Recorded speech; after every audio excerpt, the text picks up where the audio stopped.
পৃথিবীতে সময়কে পরিমাপ করা হয় 24 ঘন্টায় একদিন হিসাবে, 12 ঘন্টা দিন এবং 12 ঘন্টা রাত। তবে আমাদের এই পৃথিবীতে এমনও কিছু দেশ রয়েছে যেখানে রাত এবং দিন প্রকৃতির স্বাভাবিক নিয়মেই হয়ে থাকে। কিন্তু জেনে অবাক হবেন, পৃথিবীতে এমনও দেশ রয়েছে যেখানে এক নাগাড়ে 6 মাস দিন এবং 6 মাস রাত হয়ে থাকে। মানে কয়েক মাস সূর্যকে সেখানে দেখাই যায় না, আবার সেই স্থানগুলোতে কয়েক মাস পর্যন্ত সূর্যকে দেখাই যায় এক নাগাড়ে। হাই বন্ধু, আজকে আমি আলোচনা করব যে পৃথিবীতে এমনও কিছু দেশ রয়েছে যেখানে এক নাগাড়ে 6 মাস দিন এবং 6 মাস রাত, অর্থাৎ 6 মাস সূর্য থেকেই যায় এবং 6 মাস সূর্য ওঠেই না। এবং ভিডিও শেষে বলবো যে এর পিছনে কারণগুলি কি। তো আপনারা অবশ্যই ভিডিওটি প্রথম থেকে শেষ পর্যন্ত দেখবেন। চলুন শুরু করি। আমরা প্রথমে যে দেশটি সম্পর্কে আলোচনা করব সেটি হচ্ছে আলাস্কা।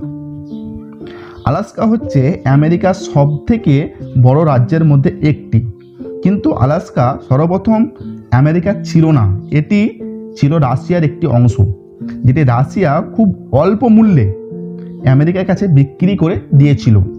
আলাস্কা আমাদের পৃথিবীর এমন একটি সুন্দর স্থান যেটা সব সময় বরফে ঢাকা থাকে, তাই এটাকে বরফের রাজ্যও বলা হয়ে থাকে। এখানে মে মাস থেকে জুন মাস পর্যন্ত সূর্য সম্পূর্ণভাবেই ডুবে না, অর্থাৎ অল্প কিছু সময়ের জন্য রাত হলেও সম্পূর্ণ অন্ধকার হয় না।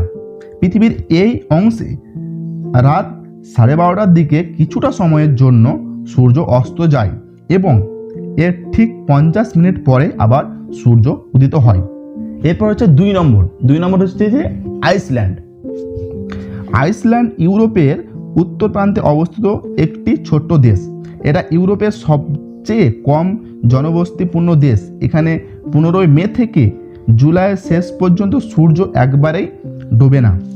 প্রাকৃতির এই আশ্চর্য রূপকে দেখার জন্য পৃথিবীর বিভিন্ন স্থান থেকে প্রতি বছর লক্ষ লক্ষ পর্যটক এখানে ঘুরতে আসে।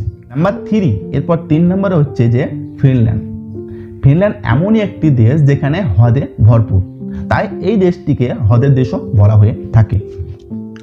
গরমের দিনে ঘোরার জন্য এই দেশটিকে সবচেয়ে আদর্শ দেশ মনে করা হয়, আর এই কারণেই প্রতি বছর গরমের দিনে এখানে প্রচুর পর্যটক আসে। গরমের সময় এই দেশটিতে টানা 73 দিন পর্যন্ত আকাশে সূর্য দেখা যায়। যেই সময়টাতে রাত থাকার কথা সেই সময়টাতেও সূর্যের আলো ঝলমল করে।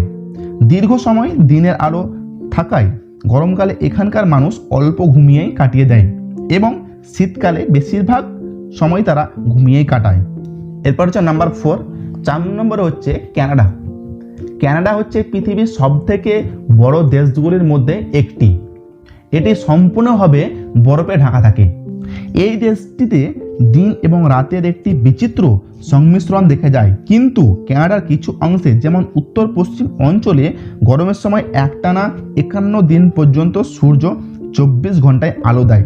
ব্যাপারটি খুব অস্বাভাবিক মনে হলেও দর্শনার্থীরা এই সময়টাতে ক্যানাডায় এই সমস্ত উল্লেখযোগ্য জায়গাগুলিতে বেড়াতে যান। এরপর 5 নম্বরে যেটি আলোচনা করব সেটি হচ্ছে যে নরওয়ে। নরওয়ে হচ্ছে পৃথিবীর সবচেয়ে সুন্দর দেশগুলির মধ্যে অন্যতম দেশ, যেটাকে মধ্যরাতের দেশও বলা হয়ে থাকে, কারণ এই দেশটি আর্কটিক সার্কেলের মধ্যে থাকার কারণে এখানে দিন এবং রাতের অস্বাভাবিক নিয়ম লক্ষ্য করা যায়। এখানে মে মাস থেকে শুরু করে জুলাই মাসের শেষ পর্যন্ত টানা 90 দিন এই অঞ্চলে সূর্য ডোবে না। এই সময়ে প্রতিদিন প্রায় 20 ঘন্টা এই দেশের প্রায় সব স্থানে ঝকঝক করে সূর্যের আলো দিয়ে থাকে। বাকি সময়টা আলোর তেজ কমে গেলেও আকাশে সূর্যকে ঠিকই দেখা যায়। এই একই ধরনের আবহাওয়া ক্রমাগত 90 দিন পর্যন্ত চলতে থাকে। এরপর নাম্বার 6, সুইডেন। সুইডেন হচ্ছে অন্যান্য দেশের তুলনায় এই দেশের উষ্ণতা একটু বেশি। এই দেশে প্রায় একটানা 6 মাস সূর্যের আলো আমরা লক্ষ্য করতে পারি। মাঝরাতে সূর্য নিচে নামলেও ভোর 4টা বাজতে সূর্যের আলো ঝলমল করতে থাকে, অর্থাৎ সেখানে একটানা 6 মাস দিন এবং একটানা 6 মাস রাত হিসাবে ধরা হয়। আপনারা হয়তো ভাবছেন এই সব দেশগুলোতে দিন বা রাত স্বাভাবিক নিয়মে হয় না কেন। এবার আমি আপনাদের এর পিছনে থাকা বিজ্ঞানসম্মত কারণগুলো জানাবো। আমাদের পৃথিবী আকৃতি কিছুটা এইরকম, অর্থাৎ গোলাকার, যে নিজের কক্ষপথে ঘুরতে থাকে। আর গোলাকার হওয়ার জন্য পৃথিবীর যে পাশটা সূর্যের দিকে থাকে সে অংশে দিন থাকে, যার ফলে পৃথিবীতে যত দেশ রয়েছে সব জায়গাতেই 12 ঘন্টা দিন এবং 12 ঘন্টা রাত। কিন্তু পৃথিবী তার কক্ষপথে কিছুটা হেলে আছে, যেমনটা এই ভিডিওতে এখন দেখতে পাচ্ছেন, যার ফলে এই অঞ্চলগুলোতে একটানা অনেক দিন পর্যন্ত সূর্যের আলো পড়তে থাকে। আর যখন পৃথিবী সূর্যের বিপরীত দিকে চলে যায় তখন সে অঞ্চলগুলোতে একটানা কয়েক মাস পর্যন্ত রাত হতে থাকে। আশা করি এখন আপনাদের কাছে বিষয়টা আমি স্পষ্ট করে বুঝাতে পেরেছি। তো ভিউয়ার্স, আজকের ভিডিও এতটাই। ভিডিও কেমন লেগেছে অবশ্যই কমেন্ট করে জানাবেন। আপনাদের কেমন ধরনের ভিডিও দরকার সেটা অবশ্যই কমেন্ট করে জানাবেন।